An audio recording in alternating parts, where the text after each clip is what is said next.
আত্মত্যাগের অনন্য ইবাদত কোরবানি। শুধু পশু জবাই নয়, বরং আল্লাহর সন্তুষ্টির জন্য নিজের প্রিয় জিনিস উৎসর্গ করার নামই হলো কোরবানি। কোরবানির পশুর গোশত নিজে খাওয়া এবং অন্যকে খাওয়ানো এ দুটি ইবাদত। এ ব্যাপারে মহান আল্লাহ কোরআনুল কারিমে সুস্পষ্ট নির্দেশনা দিয়েছেন।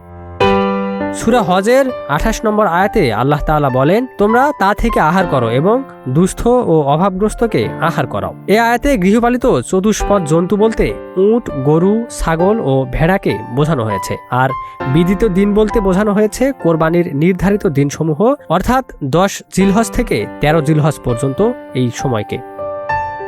কোরবানির পর আল্লাহ তাআলা নির্দেশ দিয়েছেন নিজেও খাবে, আবার গরিব অসহায়দেরও খাওয়াবে। তবে এখানে শুধু দরিদ্রদের দেওয়ার কথাই নয়, বরং আত্মীয় স্বজন, বন্ধু বান্ধব এবং প্রতিবেশীদের মাঝেও কোরবানির গোশত বিতরণ করা জায়েজ। সাহাবায়ে কেরামের আমল থেকেও এর প্রমাণ পাওয়া যায়। হযরত আব্দুল্লাহ ইবনে মাসউদ রাদিয়াল্লাহু আনহু নির্দেশ দিয়েছিলেন, নিজে খাবে, মিসকিনদের দেবে এবং আত্মীয়দের ঘরেও পাঠাবে। আর হযরত ইবনে উমর রাদিয়াল্লাহু আনহু বলেছেন, এক অংশ নিজে খাও, এক অংশ প্রতিবেশীদের দাও, আর এক অংশ গরিবদের মধ্যে বন্টন করো। কোরবানির গোশত 3 ভাগে ভাগ করার যে প্রচলন রয়েছে তা মূলত কোরআন ও হাদিসের দিক নির্দেশনা থেকেই এসেছে। 1 ভাগ নিজের জন্য, 1 ভাগ আত্মীয় স্বজন ও অতিথিদের জন্য, আর 1 ভাগ গরিব ও অসহায়দের জন্য। সূরা হজের 36 নম্বর আয়াতে আল্লাহ তাআলা আরো বলেন, যখন কোরবানির পশু জবাইয়ের পর কাত হয়ে পড়ে যায় তখন তা থেকে খাও এবং অভাবীদের খেতে দাও। এই আয়াত থেকে বোঝা যায় পশু সম্পূর্ণভাবে জবাই হওয়ার পর তার গোশত খাওয়া বৈধ।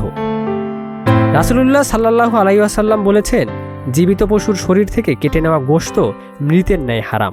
কোরবানি শুধু আনুষ্ঠানিকতা নয়, এটি ভালোবাসা, ত্যাগ, সহমর্মিতা এবং আল্লাহ পাকের প্রতি আনুগত্যের এক মহান শিক্ষা। তাই কোরবানির আনন্দ যেন শুধু আমাদের ঘরের মধ্যেই সীমাবদ্ধ না থাকে, আত্মীয় স্বজন, প্রতিবেশী এবং অসহায় মানুষের মাঝেও ছড়িয়ে দেই এই আনন্দ। Ikramuzzaman, news flash 71।